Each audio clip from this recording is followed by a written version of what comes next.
히브리서 3장 12절부터 19절까지 말씀을 통해 순종하는 믿음이란 제목으로 오늘 함께 본문의 말씀을 함께 사모하겠습니다. 2001년 2월 11일에 교회를 개척하고 신앙에 대해서 아무것도 모르는 10명이 채 안 되는 교회학교 아이들과 참 어렵게 여름 성경학교를 시작했었습니다.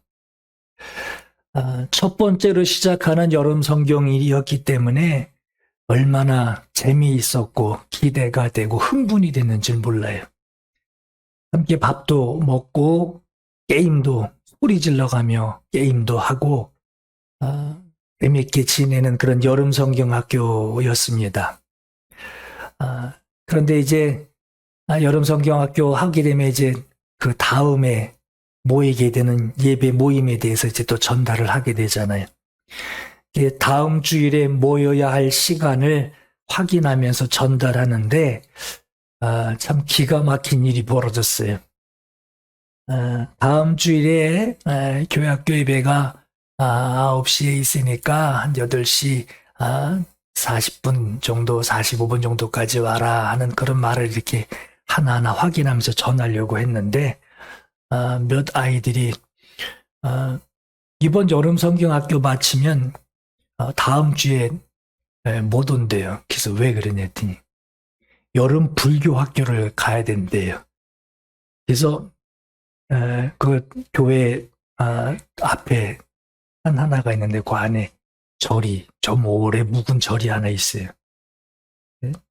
불교 학교를 가야 된대요. 우리 교회의 여름 성경학교 마냥 거기도 불교 학교를 하나 봐요. 여름 방학 기간 동안 어디는 언제는 교회 가고 언제는 절에 가고 언제는 이쪽 교회 가고 언제는 저쪽 절에 가고 이렇게 순회 코스를 스케줄을 잡아놨더라고요. 참 기가 막혔어요. 교회 학교 아이들이 몇 명은 또 전도돼서 교회로 온 아이들도 있었는데 이제 믿음으로 이제 자라나게 됐다 하는 생각을 했었는데 교회에 나오긴 했는데 자기 생활 스케줄 중에 한 일부분이 있더라고요.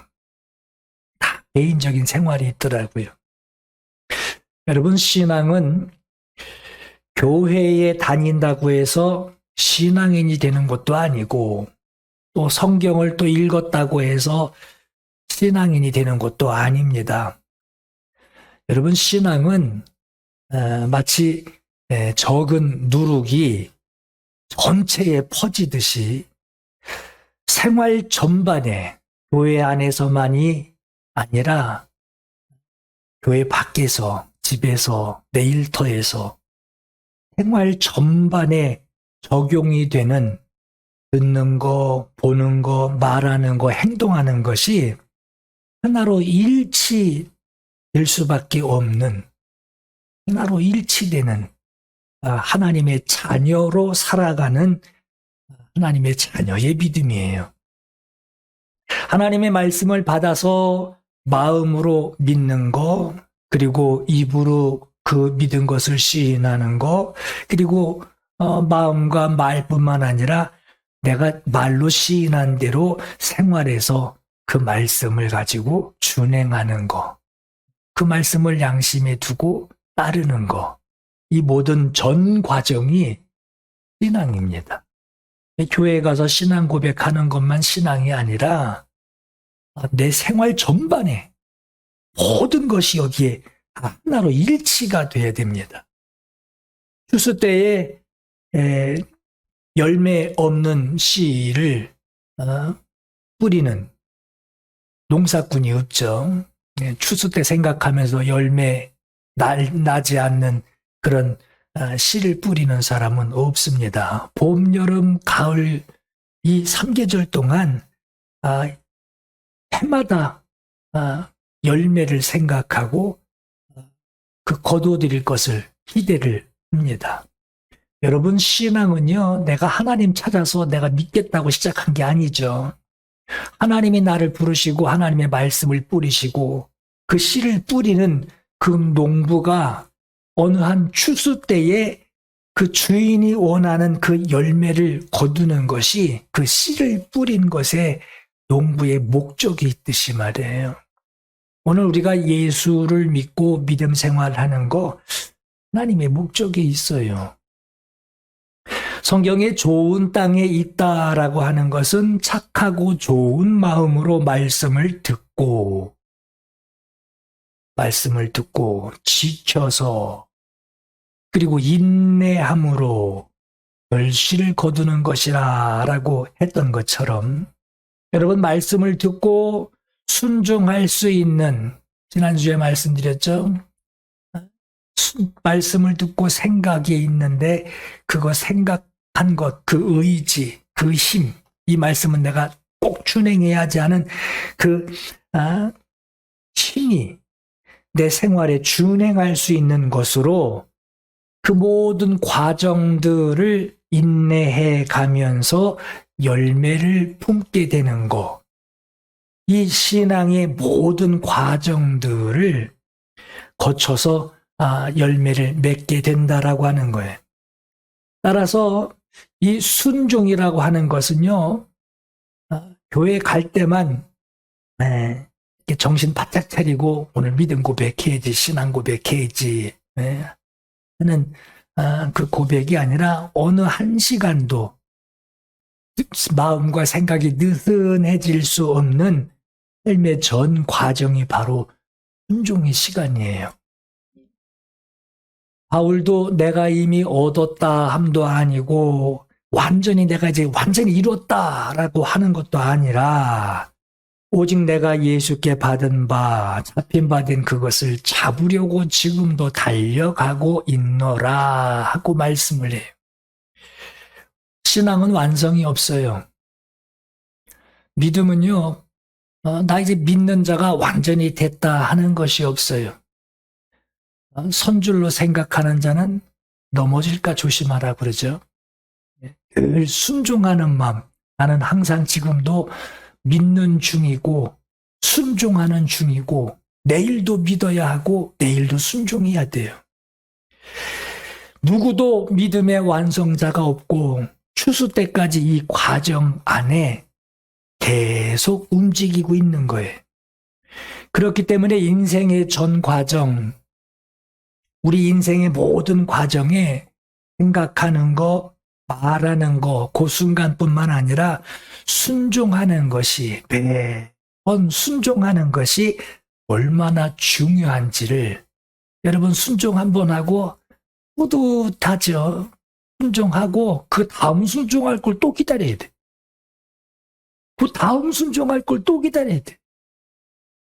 내가 100번 순종했어. 그걸로 졸업하는 거 아닙니다.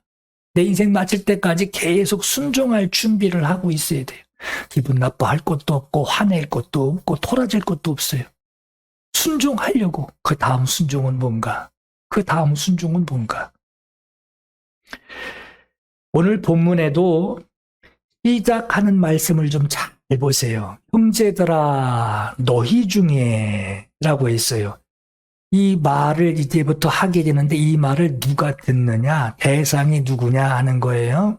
믿음 없는 사람에게 지금 이 말 하는 것이 아니에요. 예수 그리스도의 십자가 복음, 그 믿음을 가지고 있는 믿음의 성도들에게, 믿음의 형제들에게 지금 당부하고 있는 말입니다. 형제들아 너희가 삼가혹 너희 중에 누가 믿지 아니하는 악한 마음을 품게 되고, 그런 마음이 없었는데 품게 되고 살아계신 하나님에게서 떨어질까, 그 마음을 품은 것으로 하나님에게서 떨어질까, 하나님을 떠나는 사람이 없도록 조심할 것이요. 오직 오늘이라, 아주 그날 매일매일 얘기하는 거예요. 또 순종하고 또 순종하고 또 순종해서 그 다음 순종할 걸 준비하듯이 그날 일컫는 동안에 매일 피차 권면하여 너희 중에 누구든지 너희 중에 누구든지 죄의 유혹으로 완고하게 마음이 딱딱하게 굳어지는 일이 없도록 하라.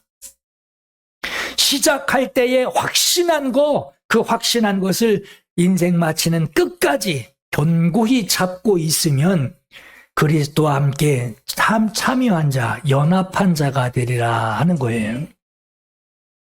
시작할 때 여러분 얼마나 감동이 돼요. 저도 예수 처음 교회만 다녔었지 정말 진심으로 믿은 그 처음 순간에 찬송만 불러도 막 눈물이 막 쏟아지고 말이에요.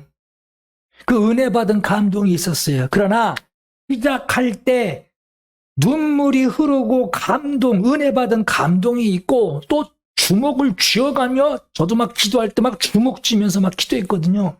주먹 쥐고 다짐하는 그 확신의 시간이 있어도 그런 시간이 있었어도 중간에 시작은 그랬는데 중간에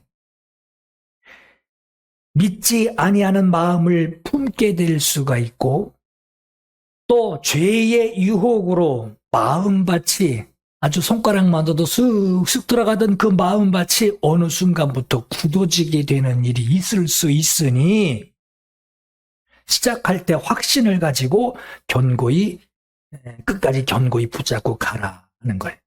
다시 말해서 여러분 저 밭에도 한번 씨 뿌릴 때 되면은 그냥 뿌리지 않죠. 한번 그냥 곡괭이로 그냥 다 흙 다 뒤집어 엎어놓죠. 엎어놓습니다. 신앙생활하면서 영적 싸움이 일어나기 시작해요. 야, 저렇게 힘들게 예수 어떻게 믿나. 그러지 말아야지. 그런데요, 그 길을 가게 돼 있어요. 영적 싸움이 생기게 되고요. 때로는 편안할 것 같지만 인내해야 하는 시간도 필요하게 되고요. 또 어떤 때는 절제해야 하는 그런 때가 있다라고 하는 거예요. 달리 말하면 오늘 말씀 끝까지 붙들고 가라 하는 이 말씀 끝까지 붙잡고 가지 못하는 사람들이 있다라고 하는 거예요. 끝까지 잡지 못하고 중간에 딱딱해지고 하나님을 떠나는 자가 있다라고 하는 거예요. 시작은 받은 말씀을 마음에 두는 것으로 큰 믿음이었지만 순종하는 그 기쁨은 계속 되어져야 하는데 언제까지 영혼의 때인 추수 때까지 굳게 견디며 가라라고 하는 겁니다. 그 같은 교훈 출애굽에서 광야에서 하나님을 대하던 과거 이스라엘 백성들에게서 볼 수가 있다라고 하는 거예요. 오늘 본문 16절 18절에 보시면 하나님을 경노케 하던 자, 범죄한 자, 순종하지 아니하던 자, 믿지 아니하는 자를 동일한 인물로 지금 적용해서 기록합니다. 믿지 않는 자, 믿는 자는 순종하는 자요. 순종하는 자는 하나님을 기쁘시게 하는 자요. 죄와는 거리가 멀다라고 하는 거예요. 믿지 아니하는 자, 다시 말하면 불순종하는 자는 범죄한 자요. 하나님이 경노하신다는 거예요. 세상에서 저 사람 교회 다녀 라는 말은 우리가 쉽게 들을 수 있어요. 그렇죠? 우리 주일날 골프 치러 갑시다. 우리 주일날 뭐 낚시하러 갑시다. 주일이라 그러지도 않죠. 또 이제 일요일이라 그러죠. 그럽시다. 그러면 나 교회 가야 돼요. 그럼 저 사람 예수 믿는구나 하고 안 믿는 사람도 그거 가지고 안단 말이에요. 근데 세상 사람들에게서 저 사람 순종하는 사람이야 라는 말은 듣고 들을 수가 없죠. 듣기 쉽지 않죠. 그만큼 교회에 다니는데 내가 내 신분이 예수 믿는 사람이다 라고 하는 이 교회에 다니는 것으로 저 사람 예수 믿는 사람이구나 하는 인정은 세상 사람들에게 받을 수는 있어요. 그러나 생활에서 말씀을 따라 순종하는 것에 대해서는 저 사람 안 믿는 사람이 말이에요. 저 사람 왜 저런 행동을 하는지 통 이해가 안 되네. 왜 이렇게 저기 힘들게 사나 이해가 안 되네. 그건 모른단 말이에요. 이렇듯이 세상이 인정해주는 보여진 남들에게 보여지는 믿음이 있지만 하나님이 인정해주시는 순종하는 믿음이 있어요. 이 차이는 굉장히 다릅니다. 사람들은 하나님은 내가 그냥 당연히 그냥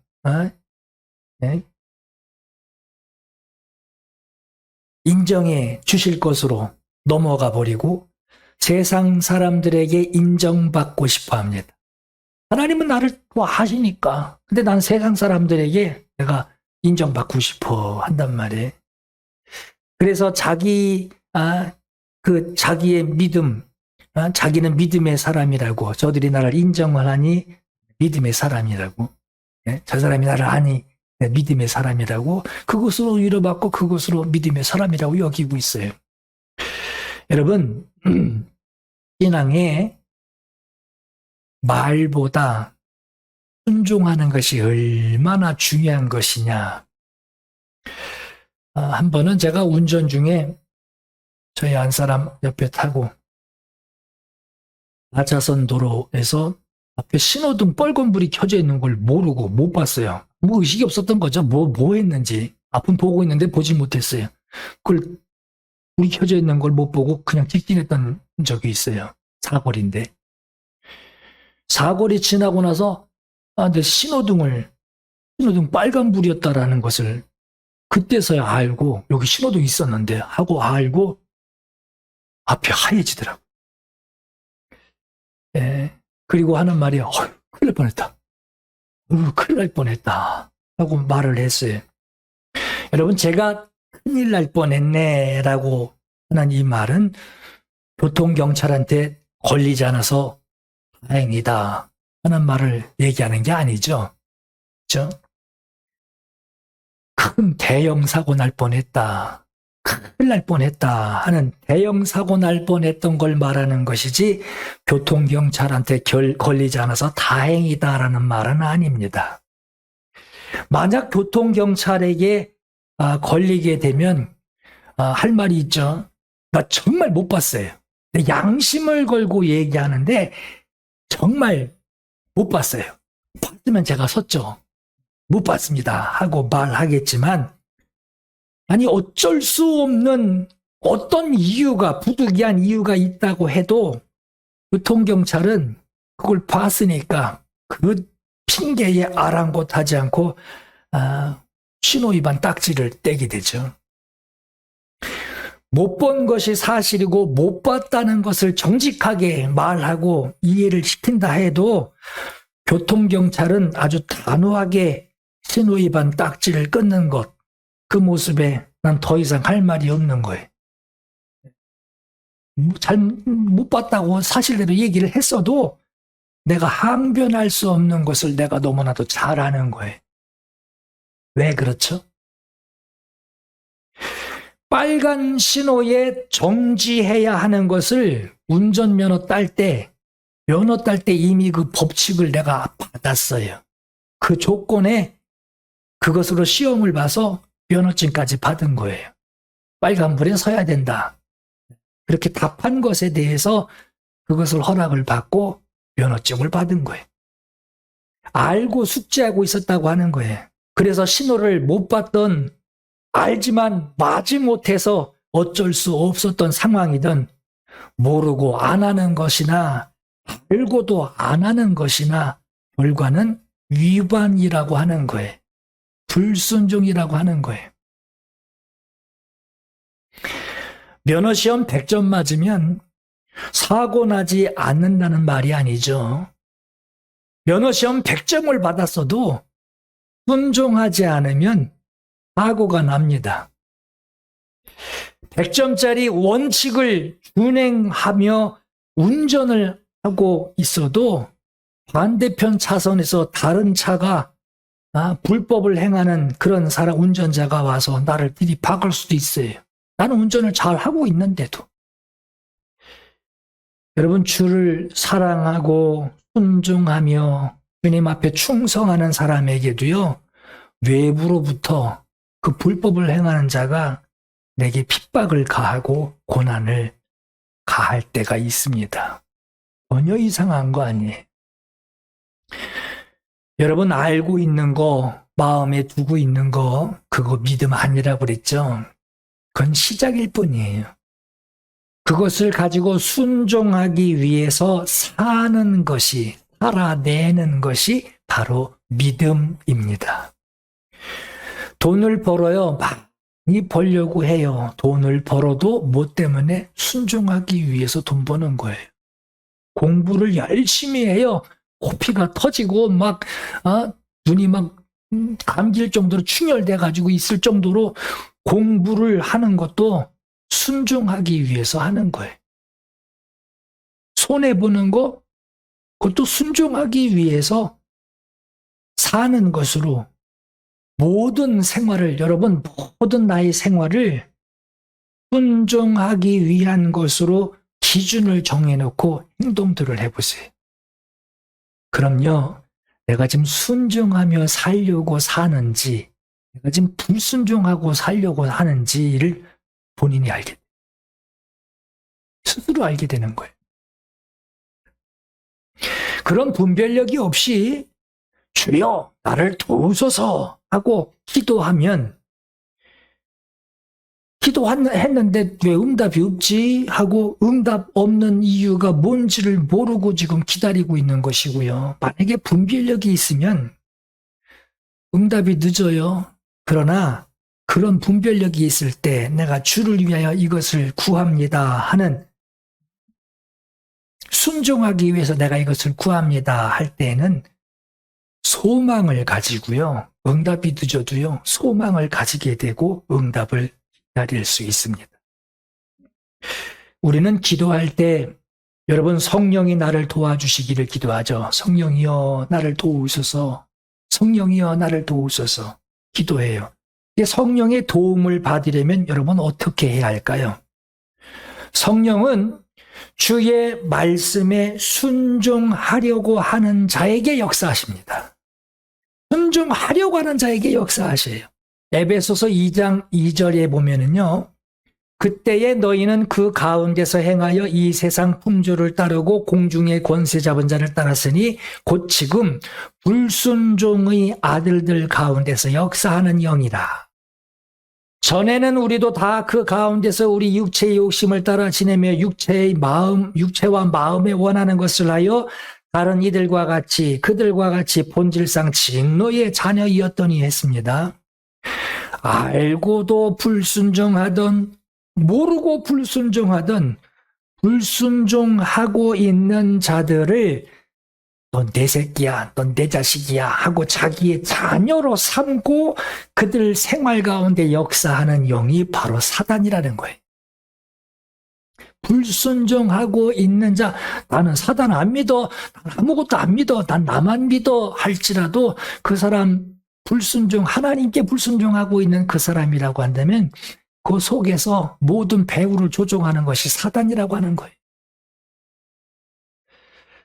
세상 풍조를 따르게 하는 것으로, 육체의 욕심을 따라 정욕을 따르게 하는 것으로 마음에 두고 있는 것을 그걸 꼭 하게 만드는 영이 바로 사단인데, 알고도 불순종하던, 모르고 불순종하고 있던, 지금 불순종하고 있는 그 사람, 그 가운데서 역사하고 있는 그 사람의 환경 안에서 지금 사단이 지금 역사하고 있다라고 하는 거예요.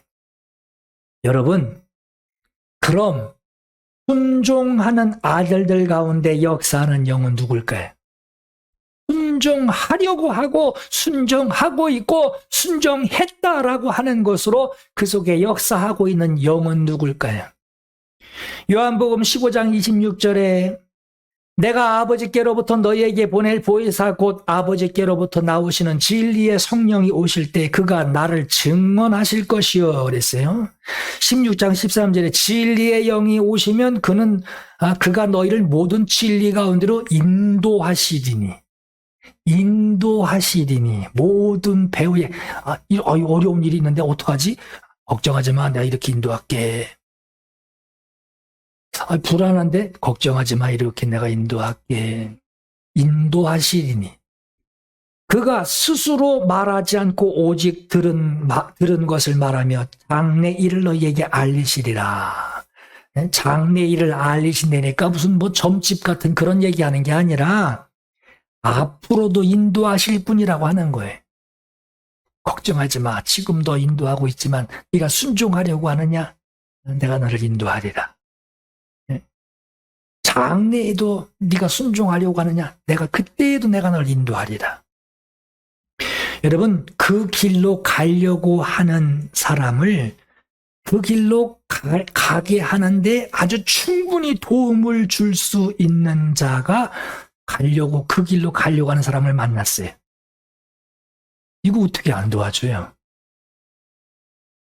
내가 순종하려고 막 하고 있는데 순종하게 하시는 그분이 도우시고도 충분히 남는 그분이 순종하려고 하는 자를 만났어요. 이걸 어떻게 안 도와줘요? 이 도움을 어찌 안 받겠습니까?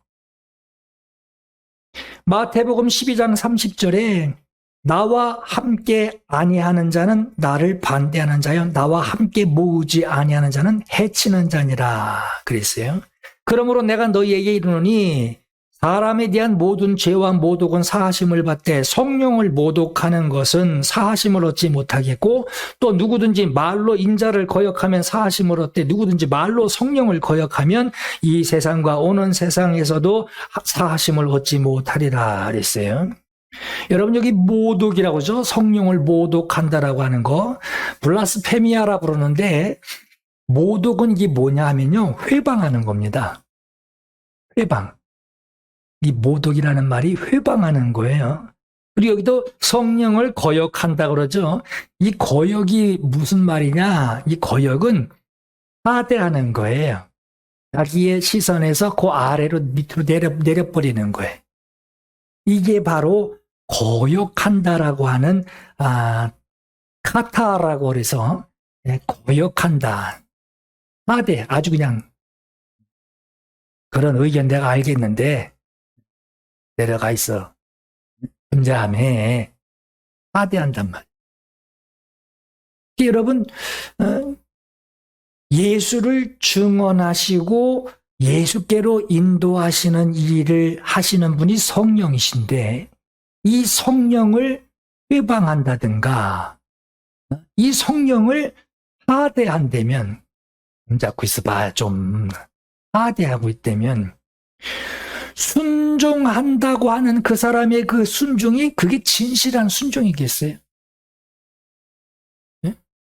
아니 순종하는 자를 도우시고도 남으시는 오히려 더 순종하게 역사하시고 더 순종하게 도우시는 그분이 순종하려고 하는 자를 만났어요. 이걸 어떻게 안 도와줘요? 그런데 이분을 하대해. 이분을 회방해. 그럼 이 순종이 진실한 순종이겠어요? 발이 안 맞는 거죠. 그런 자를 성령으로 그를 도울 수 없다라고 하는 거예요.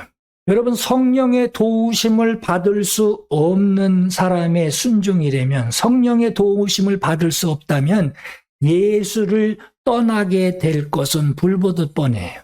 지금 뭐 예수 위해서 뭐 어쩐다 막 얘기하지만 그분을 하대하고 그분을 회방하는 그 사람이 나중에 예수 떠날 건 너무나 뻔해요.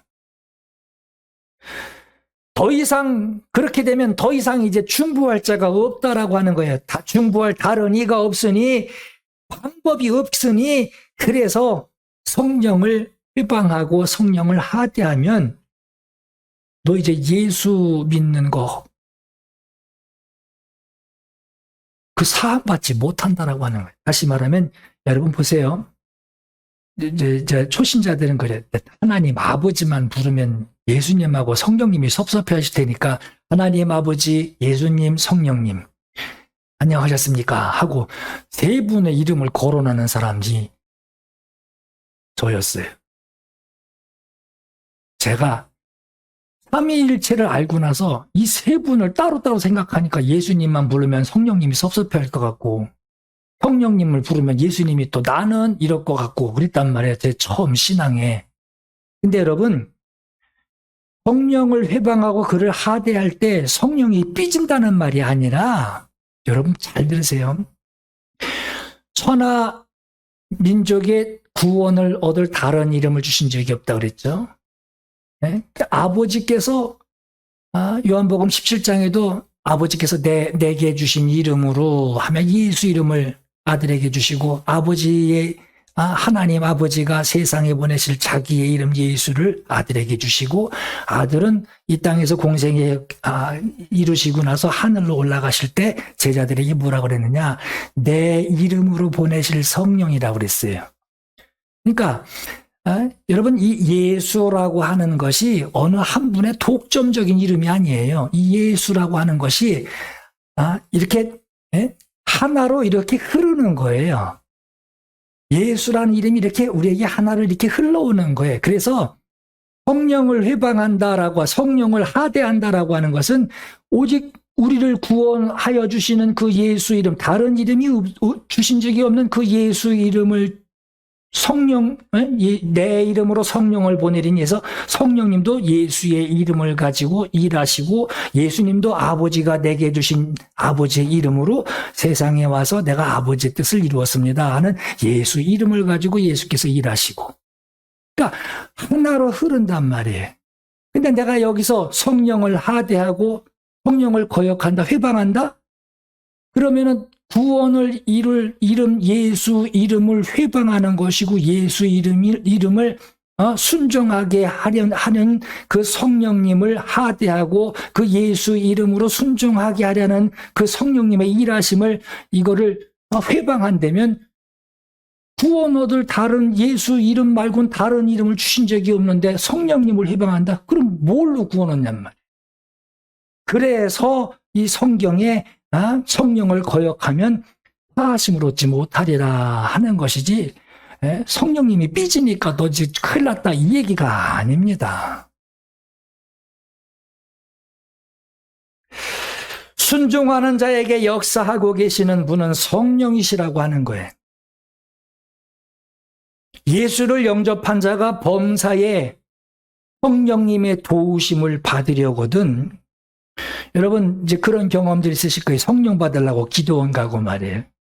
성령 받으려고 어디 가서 그냥 막 북치고, 지금은 좀 북치는 데 있는지 모르겠는데, 북치는 데 가서 이제 큰 북 갖다 놓고 그냥 둥둥 쳐가면서 거기서 막 이제 성령, 나중에 이제 은사 시간 되면 막 그냥 성령 받으라고 소리 지르면 막 그냥 클라이막스 시간, 그 시간에 어떻게 좀 해보려고 막 그냥 그렇게 기도원 가잖아요.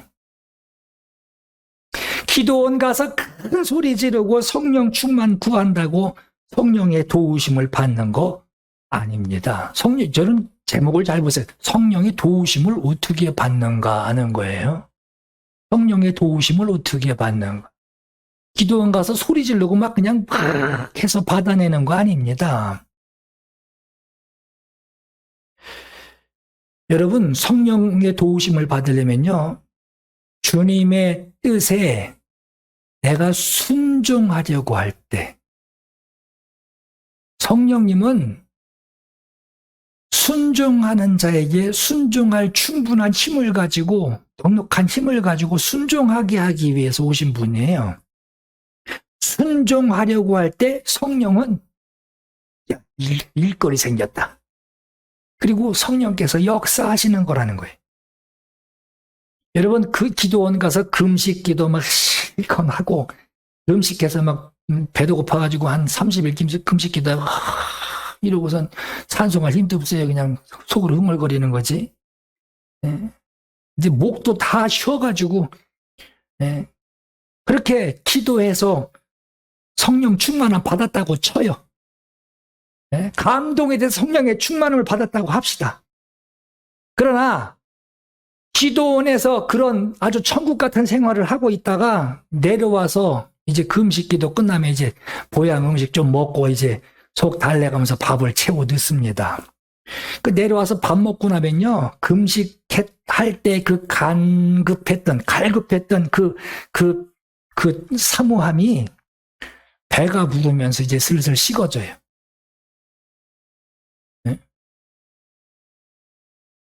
금식 기도는요, 여러분 금식 기도하면요, 기운이 없으니까 정욕이 떨어지는 거예요.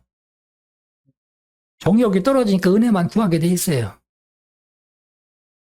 이게 배가 부르고요, 혈기왕성해봐요. 뭐라도 하려고 그러지.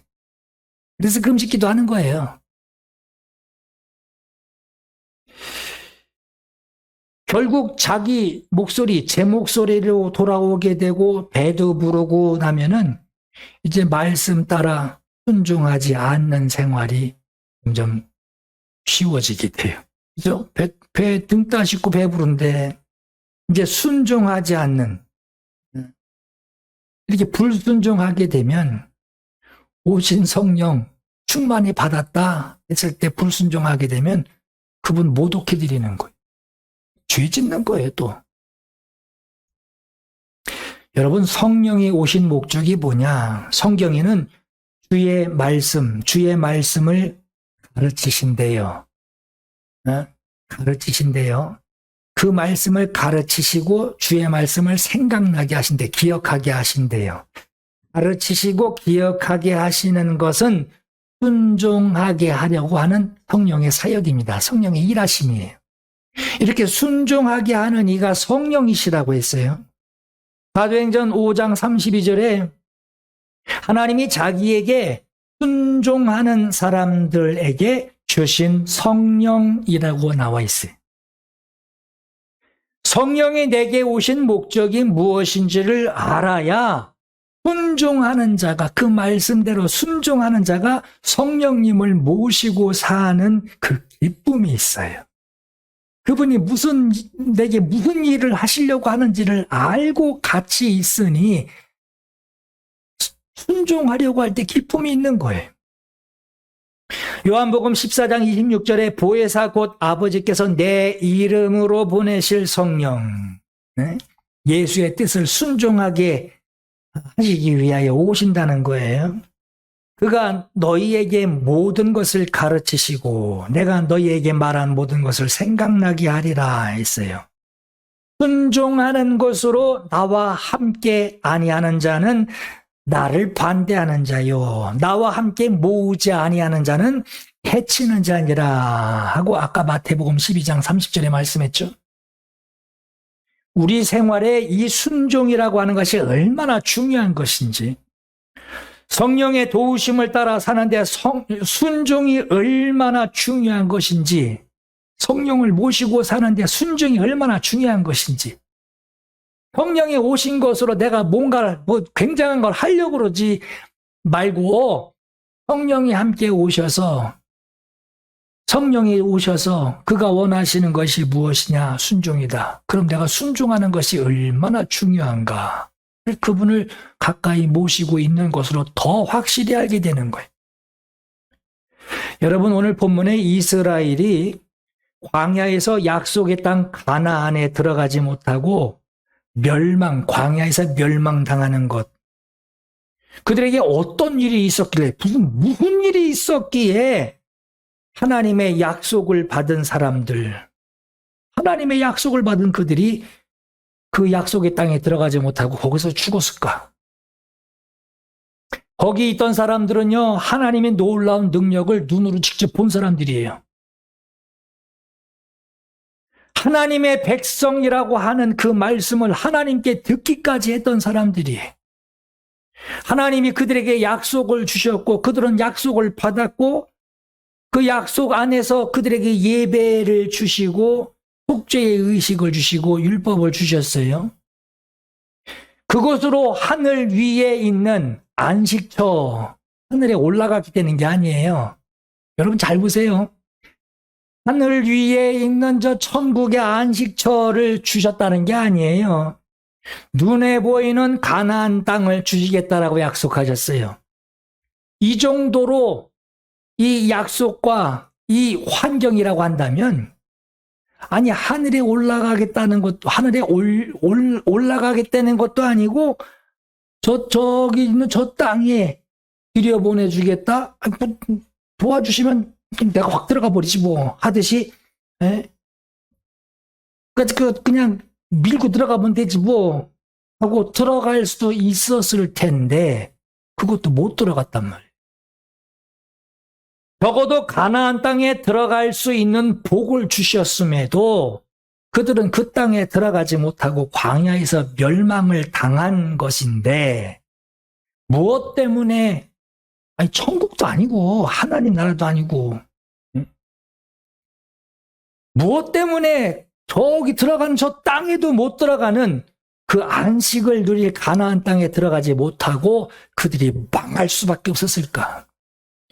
그들에게 일어난 그 결과를 오늘 하나님의 나라를 약속받은 오늘 우리들에게, 우리 머지도 넓은 땅 거기 주신 거 아니에요? 우리는 이제 하늘로 올라가야 되는데 이 땅이 아니라 하나님 나라에 우리를 구원해 주시겠다, 그 나라를 주시겠다 하는 그 약속을 받은 우리에게 왜 이 말씀을 우리에게 하시는 걸까?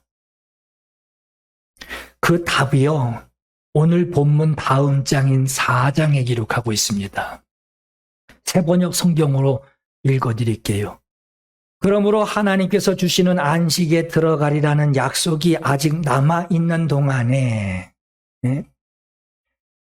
여러분 가운데서 거기에 미치지 못하는 사람이 아무도 없도록 두려운 마음으로 조심하십시오. 그들이나 우리나 기쁜 소식을 들은 것은 마찬가지입니다. 그런데 들은 그 말씀이 그들에게는 아무런 유익이 되지 못했습니다. 왜? 들어가지 못했으니까요. 그들은 그 말씀을 듣고서도 그것을 믿음과 결합시키지 않았기 때문입니다. 그러므로 어떤 사람에게는 안식에 들어갈 기회가 아직 남아 있습니다. 그런데 기쁜 소식을 먼저 들은 그 사람들이 순종하지 아니하므로 들어갈 수 없었듯이 오늘 너희가 그의 음성을 듣거든 너희 마음을 그들처럼 완고하게 하지 말아라 하고 말씀하셨습니다. 그러므로 우리는 이 안식에 들어가기를 힘씁시다. 아무도 그와 같은 불순종의 본을 따르다가 떨어져 나가는 일이 없도록 해야 하겠습니다 하고 말씀. 뭘 말하는 겁니까? 순종이에요. 순종. 그들이 순종하지 못한 이 한 가지 때문에 이 모든 문제들이 불거진 거예요. 약속의 말씀을 들었어요. 율법도 받았어요. 성막도 받았어요. 그러나 그들의 일상생활에 믿음과 결합시키지 않았고 순종하지도 않았고 말씀에 순종하지 못할 것들로 자기 마음에 단단하게 그 마음을 닫아 놓을 수밖에 없는 불순종으로 결국 하나님의 약속하신 것에서 떨어져 나가게 되었다라고 하는 거예요. 여러분, 오늘 저와 여러분의 생활에서 지금 나의 생활에 여러분들 생활, 여러분들의 하루의 삶의 그 생활, 그 자리에서 하나님의 말씀에 순종하지 못하고 있는 것이 뭐가 있는지를 찾아내세요. 찾아내세요. 그저 순종이래, 순종해야 된대, 그러고 가지 마시고 자기 생활 그 자리에서 내가 하나님 말씀에 알고도 불순종하고 있고 모르니까 불순종하고 있는 것이 뭔지를 찾아내세요. 찾아내셔야 돼요. 나 교회 갔다 왔어. 예배하고 왔어. 2시간 기도와 열심히 하고 왔어. 그것으로 여러분 신앙의 긴장이 느슨해지면 안 돼요. 순종하지 못하고 세상 다른 사람과 다를 바 없이 지내는 그 불순종의 생각과 그 생활을 남들도 다 그렇게 살아가는데요 하고 여기면서 내가 그 불순종의 거리들을 묻어둘 것이냐, 아니면 아브라함이 그 여종 하갈과 그의 아들을 이스마엘을 집에서 내쫓아 버리듯이 말이에요. 그리고 내 집에는 약속의 자녀만 두게 할 것이냐 결단해야 합니다. 그동안 같이 수십 년을 같이 살아왔는데 어떻게 내줬습니까? 그냥 두지요. 마음이 중요한 건데, 좀 마음 조금 덜 주면 되잖아요. 신경 좀 덜 쓰면 되잖아요. 내가 이걸 더 지금 첫 번째로 여기고, 저건 좀 생각나면 가끔 이렇게 좀 첫 번째로 우선시 여기면 그게 마음이 중요한 거잖아요. 그렇게 생각하며, 옛 정을 생각하고 그대로 방치해 두게 되면, 여러분 보세요. 하나님의 말씀에 순종하려고 하면요, 그게 걸려요. 온전한 순종을 하지 못하게 되니까 신앙 양심에 걸리는 것이 하나, 둘 생깁니다. 그걸 그냥 묵혀두고 담아뒀기 때문에 그게 내 신앙 양심이 무뎌지게 되고 그것이 정착이 되게 되고 그것이 내 신앙의 자기 합리화가 돼 가면서 그렇게 자기를 이해해가며 설득해가며 그게 하나님 앞에 믿음이다라고 하는 것으로 그 마음이 굳어지는 거예요. 완고해지는 거예요. 그럼 그 다음은 뭐겠습니까? 그 다음이 뭐겠냔 말이에요. 하나님의 약속받은 것에서 떨어져 나가지 않게 너희는 조심해라. 이 말씀이 그래서 나오는 거예요. 너희는 삼가 혹 너희 중에 누가 믿지 아니하는 악한 마음을 품고 살아계신 하나님에게서 떨어질까 조심할 것이요. 하는 이 말씀은 남들 얘기 아니에요. 오늘 우리 자신들에게 적용해야 할 이야기입니다. 로마서 6장 16절에 너희 자신을 남 누구 얘기하는 게 아니에요. 너희 자신을 종으로 내주어 누구에게 순종하든지 그 순종함을 받는 자의 종이 되는 줄을 너희가 알지 못하느냐. 혹은 죄의 종으로 사망에 이르고 혹은 순종의 종으로 의에 이르느니라 했습니다. 오늘 이 말씀이요.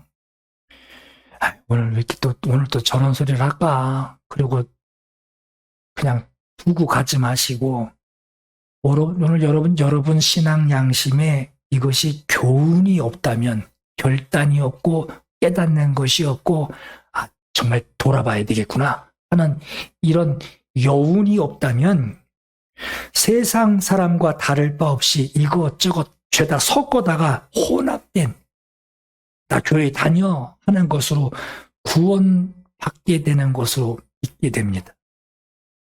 보세요. 베드로전서 2장 8절에 또한 부딪히는 돌과 걸려 넘어지게 하는 바위가 되었다 하였느니라. 그들이 말씀을 순종하지 아니함으로 넘어지나니 이는 그들을 이렇게 정하신 것이라 하고 말씀해요. 여러분 그럴 적 있죠? 이렇게 가다가 어디 저 의자 다리에다가 새끼발가락 걸려가지고 어디 부딪힌 것 중엔 그게 제일 아픈 것 같아요. 새끼발가락이 이렇게 되는 거. 모퉁이의 머릿돌에 어떤 사람은 그 모퉁이의 머릿돌로 집을 짓는 반석이 되고 어떤 사람은 그 모퉁이의 머릿돌에 새끼발가락이 팍 부딪혀가지고 말이에요. 막 그냥 활짝 뛰며 소리도 못 지르고 막 하면서 괴로워하듯이 말이에요. 마음 잡고 신앙생활 하려고 하는데 듣는 말씀마다 걸려 넘어지게 하는 그런 참 허무한 그런 경험을 하는 것과 같다라고 하는 거예요. 어떤 사람에게는 그 모퉁이들로 집을 짓고 그 반석으로 집을 짓고 어떤 사람은 거기에 걸려 넘어져 아프다고 깽깽거리는 거예요. 사람들은 내가 예배 드리니까 하나님이 고마워서라도 하나님이 내 정성을 봐서라도 눈 감아 주실 것이 있지 하고 그렇게 여기시겠지만 그러나 성경에는요 예수 믿는 그리스도인에게도 추수 때에 순종한 것에 대해서 반드시 물으십니다. 여러분 우리의 죄를 속죄하시기 위해서 예수께서 피 흘려 죽으셨어요. 예수께서 우리를 위하여 피 흘려 죽으셨지만 그 복음에 대하여 순종하는 것에 대해서는 반드시 심판 때 물으십니다. 우리 심판 없다고요? 성경 볼까요? 베드로전서 4장 17절 18절에 하나님의 집에서 심판을 시작할 때가 되었나니 만일 우리에게 먼저 하면 하나님의 복음을 순종하지 아니하는 자들의 그 마지막은 어떠하며 또 의인이 겨우 구원을 받으면 경건하지 아니한 자와 죄인은 어디에 소리요? 그래요. 현대어 성경으로 읽어드릴게요. 이미 심판의 때가 왔습니다. 그 심판은 먼저 하나님의 자녀들부터 시작합니다. 그리스도인인 우리들까지도 심판을 받는다면 주님을 믿지 않는 사람들에게는 얼마나 무서운 운명이 기다리고 있겠습니까? 의롭다고 인정을 받는 사람도 겨우 구원을 받는다면 하나님을 믿지 않는 사람들의 마지막은 어떻게 되겠습니까? 이게 세상 사람과 다를 바 없이 지내면서 목사님 어떤 장로님도 그렇게 하던데요 뭐 목사님 어떤 목사님도 그렇게 살던데요 뭐 하며 눈에 보이는 대로 그들과 어울려서 하나님의 말씀을 따르는 절대적인 그 순종이 없다면 성경에 여러분 주인의 것을 받은 그 종이 주인의 것을 그 받은 자에게 주인이 찾아올 때 맡긴 것을 이제 결산하려고 하는 그때에 순종한 것을 내놔야 되는데 순종한 것이 없고 가지고만 있었다면 보관만 하고 있던 것을 내놓게 되면 주인의 것입니다 하고 주인의 것을 주었어요. 근데 주인은 그걸 바란 게 아니에요. 너 보관하고 있어라 하고 준 게 아니에요. 순종을 기다렸어요. 근데 순종한 것은 못 내놓고 주인의 것만 내놓고 순종하지 못했다라고 하는 것은 불순종했다는 것인데 불순종했던 것만 주인의 것입니다 하고 내놓게 된다면 그에게 어떤 결과가 일어나겠는가? 여러분, 오늘 이 말씀은요, 참 두렵습니다. 왜? 평신도에게만 일어나는 일이 아니에요. 직분자도 내 얘기가 아니네 하고 있을 말이 아닙니다. 히브리서 13장 17절에요. 너희를 인도하는 자들에게 순종하고 복종하라. 그들은 너희 영혼을 위하여 경성하기를 자신들이 청산할 자인 것 같이 하느니라. 그들로 하여금 즐거움으로 이것을 하게 하고 근심으로 하게 하지 말라. 그렇지 않으면 너희에게 유익이 없느니라. 그래요. 자, 현대어 성경 잘 들어보세요. 여러분의 믿음을 지도하는 이들에게 순종하고 그들의 가르침을 기쁜 마음으로 실행하십시오. 여러분의 영혼을 돌보는 일을 맡은 그들은 장차 자기 직무를 얼마나 충실히 이행했는가를 하나님께 아뢰을 것입니다. 그때 그들이 여러분에 관한 보고를 슬픈 마음으로 주께 보고하는 것이 아니라 기쁜 마음으로 주께 할 수 있도록 해 주십시오. 누가? 여러분들이. 그것은 다 여러분을 위한 일입니다. 아까 개역성경에는 그렇지 않으면 여러분에게 유익이 없습니다. 그랬죠. 여러분, 믿음은요, 내가 주님 믿어드리지 뭐, 주님께 믿음을 드리는 것으로, 내가 믿어드릴게. 다시 말하면, 내가 좀 손해 좀 볼게요, 주님. 내가 믿어드릴게. 내가 노력해 드릴게. 내가 시간 좀 써볼게요. 하는 것으로 생각하면, 그것을 믿음으로 생각하면 크게 오해하고 있는 거예요. 믿음은요, 오늘 요 한 단어만 기억하세요. 믿음은 순종입니다. 순종하는 거예요. 이러한 순종은 왜 중요하냐? 심판 때에 주님이 순종에 대해서 물으신대요. 너 죄를 위해서 주님이 죽으신 거 알아? 너 순종했냐?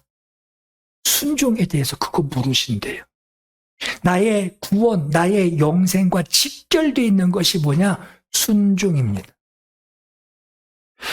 오늘 본문 18절 19절에 또 하나님이 누구에게 맹세하사 그의 안식에 들어오지 못하리라 하셨느냐 곧 순종하지 아니하던 자들에게가 아니냐 이러보건대 그들이 믿지 아니함으로 능히 들어가지 못한 것이라 했어요.